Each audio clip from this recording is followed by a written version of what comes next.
I'm Teniola Shoboale.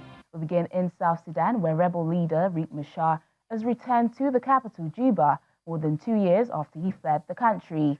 Thousands of South Sudanese gathered at Freedom Square to celebrate today, which has been tagged Peace Day. Regional leaders from Ethiopia, Somalia, Uganda, and Sudan attended an official event to mark the peace deal signed 2 months ago in Sudan by President Salva Kiir and Machar, which is aimed at ending the civil war which started in 2013. The former vice president fled to neighboring Democratic Republic of Congo in 2016 after fierce fighting broke out in Juba, killing hundreds of people. He later traveled to South Africa, where he was held under house arrest until earlier this year. Last month, he and President Salva Kiir signed a new peace deal in the latest attempt to end the 5-year civil war. Residents in Juba have been reacting to the celebrations as they praise the peace deal between President Salva Kiir and rebel leader Riek Machar. Today's Peace Day celebrates the latest agreement intended to end years of civil war in Africa's youngest state that has killed thousands of people. 32-year-old Alfonso Albino is looking for a bargain at a market in South Sudan's capital, Juba.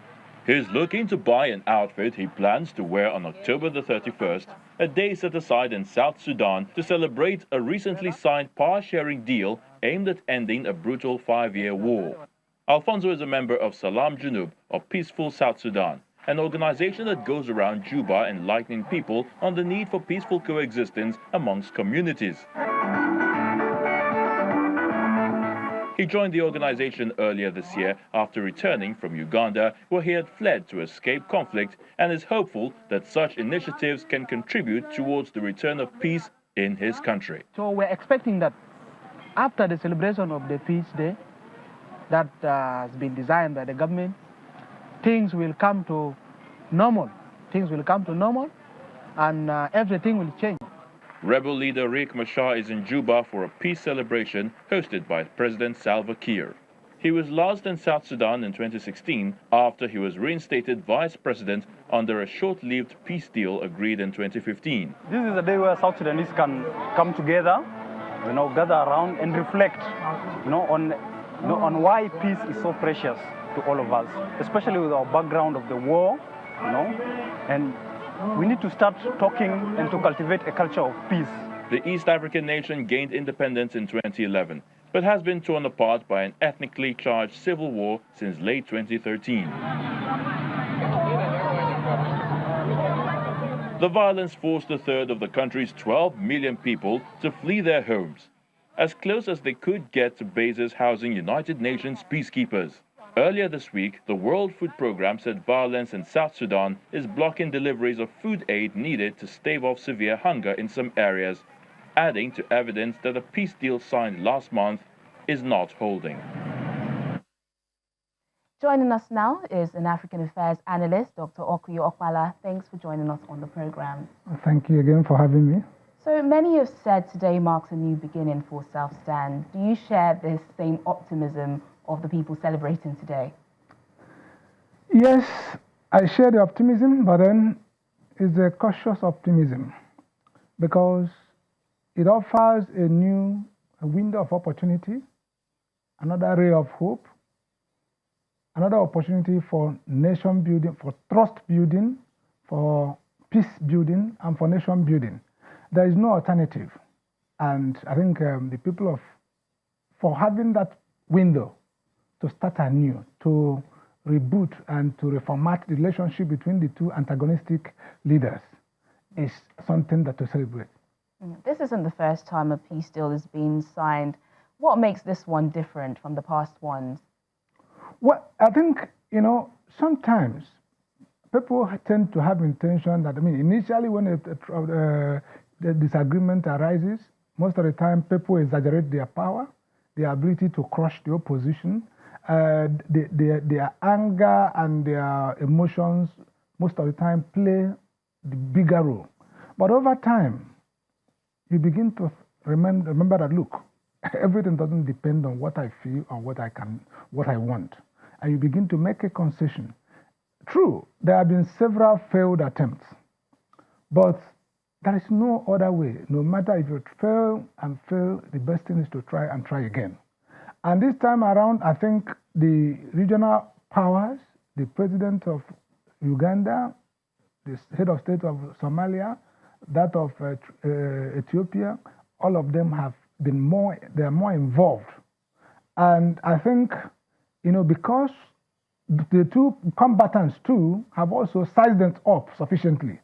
So I think now that the atmosphere is better suited for a more enduring peace. But Dr. Okwi, there is continued violence in some parts of the country. Do you really think this signing of a peace deal is enough to end the 5-year civil war? No, of course, it's a first step, but it's a very important first step. It's starting at the top. It will take time before it trickles down to the bottom. So, when the leaders, there are members who will be watching the body language of the leaders. Now, there's there's a bit of caution. There's a bit of, even Gabriel, the spokesman of the Sudan People's Liberation Movement in opposition. He said, look, we still have some little concern. However, that we are out for peace. So that means that it does not mean that they've gotten everything they want. It does not mean that, all their concerns have been taken away, all their cares, all their worries have been taken away. But I think it's just saying that, look, the need for peace makes us to overlook small things. Okay, let's discuss this. There are fears in some quarters that Riek Machar might be killed in South Sudan. Do you see this happening? Well, it's a possibility, but I don't think it's a likelihood in this case. It's a possibility, and nobody can. Because what happened? I think there's a lot of discussion has gone on. Remember that in 2016, when this deal would have taken place, when this celebration would have taken place, the Machar refused to go because he said he wanted them, his bodyguards, and they want to come with their own weapons. But this time around, they said, okay, I'm coming with only some of my political associates, about 30 of them. So I think there are some level of guarantees that he might have gotten to have got that confidence. Or maybe he has a lot of trust and intervention of the regional leaders.